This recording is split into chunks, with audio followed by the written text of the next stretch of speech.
If the globalists win, the world will be a colder, darker place. You won't be able to travel because of the climate. You won't be able to speak because of the climate.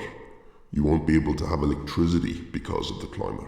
Every new restriction will have climate behind it. Actually, scratch that. Climate is just the one to get their foot in the door. When they know we're like frogs who've been left too long in boiling water, they'll introduce any arbitrary law they want. It'll be a two-tier justice system. It'll be one for those who proactively go to delusion. They'll get away scot-free. They'll be able to travel, do what they want.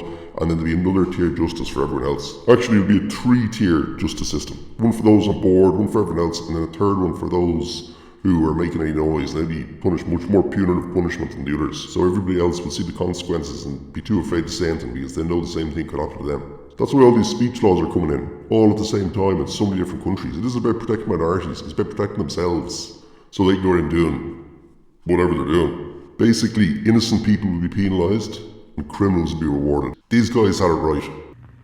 We face a hostile ideology, global in scope, atheistic in character, ruthless in purpose, and insidious in method. Unhappily, the danger it poses promises to be of indefinite duration. For we are opposed around the world by a monolithic and ruthless conspiracy that relies primarily on covert means for expanding its sphere of influence, on infiltration instead of invasion, on subversion instead of elections, on intimidation instead of free choice, on guerrillas by night instead of armies by day. It is a system which has conscripted vast human and material resources into the building of a tightly knit, highly efficient machine that combines military, diplomatic, intelligence, economic, scientific, and political operations. Its preparations are concealed, not published. Its mistakes are buried, not headlined. Its dissenters are silenced, not praised.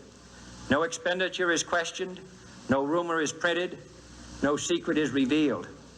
That was in the Cold War, the first Cold War, when communism was a big threat. The way all these things work is like they have a story. The Nazis had a terrible story. Theirs was like, unless you have blonde hair, blue eyes, you're going to kill you. Like, it's not going to win much support, really. Like, you know, kind of, it's a terrible story. It's a depressing story. But the communists had a much nicer story. Kind of egalitarian society. We're going to have everybody live in the same standard of living for everybody. We're all going to live as one in some utopian society. Of course, it's not going to happen, but a lot of people buy these things. So you have a nice story and you're halfway to having a takeover, a world takeover.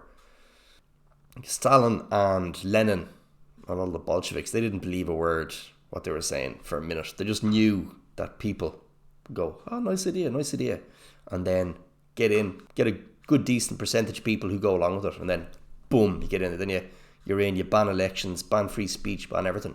The same with climate. It's a nice story as well. I mean, who doesn't want to save the trees? And the communists as well, the whole farming thing, that was a big thing. They were 80% farmers in Russia. And pretty much in a very short space of time, chucked them out and let them starved. So you can see the same thing, kind of thing happening now again. You want to control the means of production, control everything.